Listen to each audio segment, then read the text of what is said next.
آگے اب ہم شروع کر رہے ہیں، بولیے سورہ طٰہٰ 20ویں سورت۔ بسم اللہ الرحمن الرحیم۔ سورہ طٰہٰ کی جو پہلی آیت ہے، اچھا یہ پوری ایک مکمل آیت ہے، طٰہٰ ایک مکمل پوری آیت ہے۔ یہ ایک تو یہ سمجھ لیجئے کہ یہ حضور نبی کریم علیہ السلام کا صفاتی نام ہے۔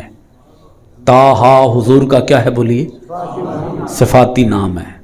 دوسری بات یہ ہے کہ یہ حروف مقطعات ہیں جن کا معنی اللہ اور اس کے رسول کے سوا حقیقی طور پر اور کوئی بھی نہیں جانتا۔ مفسرین کرام نے، کچھ علماء نے، کچھ اہل علم نے، کچھ اہل معرفت نے کچھ نہ کچھ ان کے اندازے کے ساتھ معنی بیان کیے، جیسا کہ طٰہٰ کا معنی انہوں نے بتایا طاہر ہو سکتا ہے، طٰہٰ کا معنی طاہر، ہا کا معنی ہادی، یعنی توئیں سے بنتی ہے طہارت، توئیں سے کیا بنی، ہا سے کیا بنا، ہدایت، طہارت اور ہدایت۔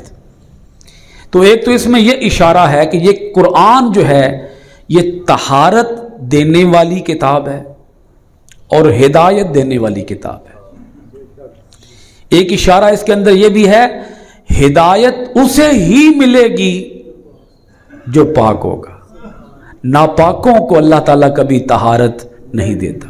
ایک اس کے اندر اشارہ یہ بھی ہے کہ نبی کریم علیہ السلام طٰہٰ ہیں، یعنی کہ سب سے بڑے پاک آپ ہیں، سب سے بڑھ کر پاک آپ ہیں، اور سب سے بڑھ کر ہدایت آپ کے پاس ہے۔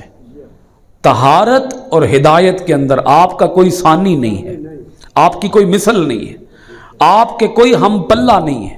سارے نبیوں کے اندر، سارے رسولوں کے اندر، کل انسانوں کے اندر طہارت اور ہدایت کے سب سے اعلیٰ درجے پر اے محبوب آپ فائز ہیں۔ سب سے بڑے طاہر بھی آپ ہیں، سب سے بڑے ہادی بھی آپ ہیں، سب سے بڑے رہنما بھی آپ ہیں، سب سے بڑے پیشوا بھی آپ ہیں۔